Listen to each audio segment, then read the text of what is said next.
Welcome. This is Radio Pras.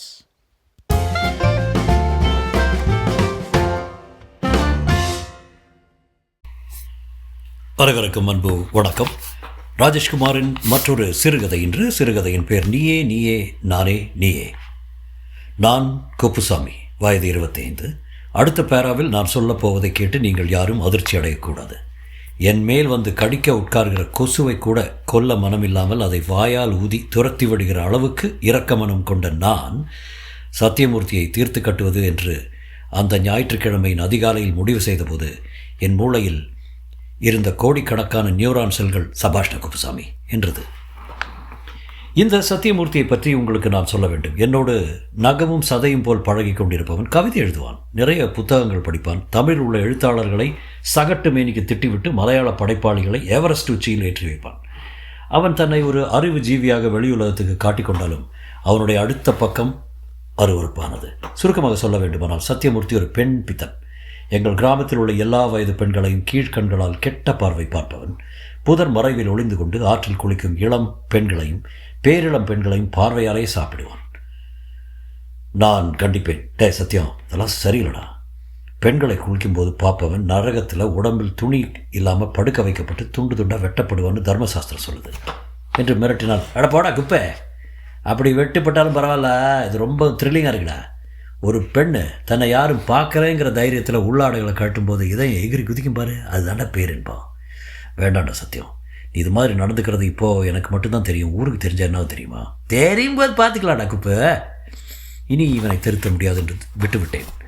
சத்தியமூர்த்தியின் அட்டகாசம் நாளுக்கு நாள் புஷ்டியாய் வளர ஆரம்பித்து கரும்பு தோட்டத்துக்குள் குடிசை போட்டு தங்கியிருந்த இளம் விதவை மயிலாவின் மேல் நிலை கொண்டது.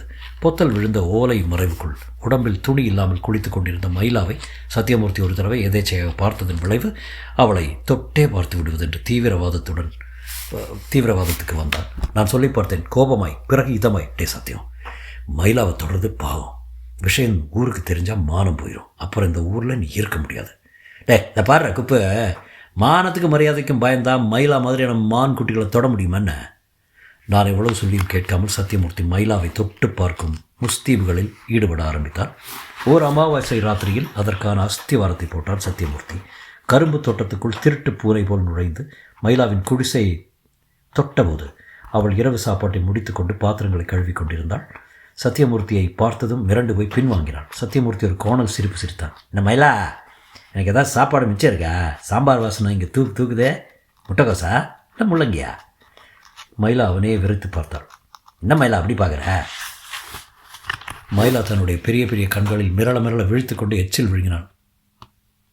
இப்போ எதுக்காக இங்கே வந்திருக்கேன்னு கேட்குறியா? வெளியே ரொம்ப குளிராக இருக்குது, படுத்துட்டு போகலான்னு தான்.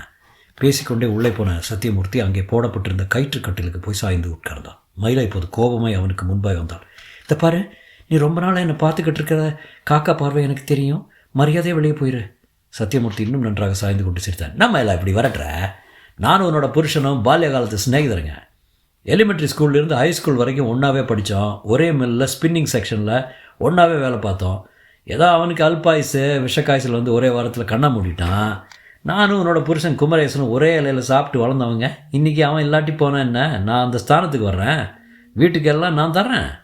வாரத்துக்கு 2 தடவை இந்த கட்டில் இடம் கொடு போதும். என்னடா சொன்னேன்? வெளியே போட நாயே, இன்னொரு வாட்டி இந்த வீட்டுக்குள்ளே நுழைஞ்ச மூலையில் சாத்தி வச்சுருக்க சீவக்கட்டை பிஞ்சிரும். தாலி அறுத்தவ தானே, புருஷன் தொடாத உடம்பு காய்ஞ்சு போய் கிடக்குன்னு நினச்சிங்க வந்த, கரைக்கக்கூடாத கரைச்சி தலையில் ஊற்றிடுவேன். சத்தியமூர்த்தி சிரித்தான். அட, உன்ன மாதிரி எத்தனை பேரை பார்த்துருக்கேன் தெரியுமா? இன்னும் ஒரே வாரம், சரியாக ஒரே வாரம் டைம் கொடு. உன்னோட உடம்புல எங்கெங்கே மச்சம் இருக்குன்னு நான் சொல்கிறேன். டேய் என்று வீரிட்ட மயிலா ஆவேசமாய் சுற்றுமுற்றும் பார்த்து சுவரோரமாய் சாத்தி வைத்திருந்த அந்த அரிவாள் மனையை எடுத்துக்கொண்டாள். மரியாதையை வெளியே போயிடு, என்னை கொலகாரியாக்கிடாத. அட, கையில் அருவாமனையை தூக்கிட்டா நான் பயந்து போய் ஓடிடுவேன் நினச்சியா? இப்படி சிரித்துக்கிற பொண்ணுங்களை தான் எனக்கு ரொம்ப பிடிக்கும். சத்தியமூர்த்தி சிரித்து கொண்டே முன்னால் வர மயிலா அருவாமனையில் காற்றில் ஒரு முறை வீசினாள். முகம் வியர்த்து கொட்ட அடிக்குரலில் கர்ஜித்தாள். பக்கத்தில் வராதடா. வந்தான். எங்கே வெட்டு பார்க்கலாம்? கைகளை நீட்டிக்கொண்டு சத்தியமூர்த்தி முன்னால் வர மயிலா கண்ணிமைக்கும் நேரத்தில் அருவாமனையை மறுபடியும் காற்றில் வீச கத்தியின் முனை சத்தியமூர்த்தியின் ஆட்காட்டி விரலில் பட்டு ரத்தம் தெரித்தது. அம்மா என்று அலறி கையை உதறிய சத்தியமூர்த்தி கோபாவேசமை ஒரே எட்டில் பாய்ந்து மயிலாவின் தலைமுடியை பற்றி போட்ட கழுத என்று பற்களை கடித்து அவளுடைய தலையை பக்கத்து சுவரில் மோதினான். ப்ளங்! அந்த பழங்கால கருங்கல் சுவர் மைலாவின் தலையை பிளக்க இரத்தம் சுவர் பரப்பில் வரி வரியாய் விழுந்தது. 2 நிமிடத்தில் இரத்தம் முழுவதையும் கொட்டிவிட்டு இறந்து போனாள் மைலா. அந்த கொலையை நேரில் பார்த்தவன் நான் ஒருவன் மட்டுமே.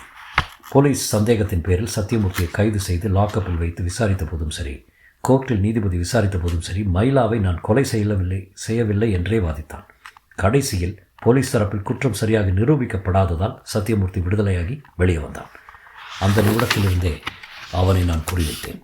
சமயம் கிடைத்தால் அவனை போட்டு தள்ளிவிடுவதென்ற முடிவில் அவன் பின்னாலேயே கிராமம் புறாவும் சுற்றினேன். சரியான சந்தர்ப்பம் வாய்க்கவில்லை. இன்றைக்கும் வாய்க்கும் போல் இருந்தது. சத்தியமூர்த்தி கிராமத்தின் கோடியில் இருந்த மான் குன்றம் மலையை நோக்கி போய்க் கொண்டிருப்பதை பார்த்துவிட்டு நான் அவனை பின்தொடர்ந்தேன். மலையின் மேல் ஒரு முருகன் கோயில் இருப்பது எனக்கு தெரியும். கிராமத்தில் இருப்பவர்களுக்கு பங்குனி மாதம் வந்தால்தான் மான் குன்றத்துக்கு முருகன் ஞாபகமே வரும். சத்தியமூர்த்தி கோயிலுக்கு போவது எனக்கு ஆச்சரியத்தை கொடுத்தது. 11 மணி வெயில் பிடரியை சுட நான் தொடர்ந்தேன். ஒற்றை அடிப்பாதை மலையை நோக்கி உயர்ந்தது. சுற்றிலும் முட்செடிகள், மழையின்மையால் காய்ந்து போன கோரை புற்கள், உருண்டுவிடும் அபாய விளிம்பில் பெரிய பெரிய பாறைகள். பாதி மலை ஏறியிருப்பேன். முன்னால் போய்க் கொண்டிருந்த சத்தியமூர்த்தி திடீரென்று பாதை நின்று விலகி ஒரு பெரிய பாறையின் மேல் ஏற ஆரம்பித்தான்.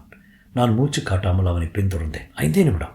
சத்தியமூர்த்தி பெரிதாய் மூச்சு வாங்கிக் கொண்டு பாறையில் ஏறி நின்றான். அவனுக்கு பின்னால் நான். கீழே 500 அடி ஆழத்தில் கிராமம் தெரிந்தது. இது போன்ற சந்தர்ப்பம் இனி கிடைக்காது. தள்ளிவிட்டு விடலாமா? என்ன கேள்வி இது? தள்ளிவிட்டுடா. அடுத்த வினாடி ஒரே தள்ளு. சத்தியமூர்த்தி கண் இமைக்கும் நேரத்தில் குபீர் என்று கீழே போனான்.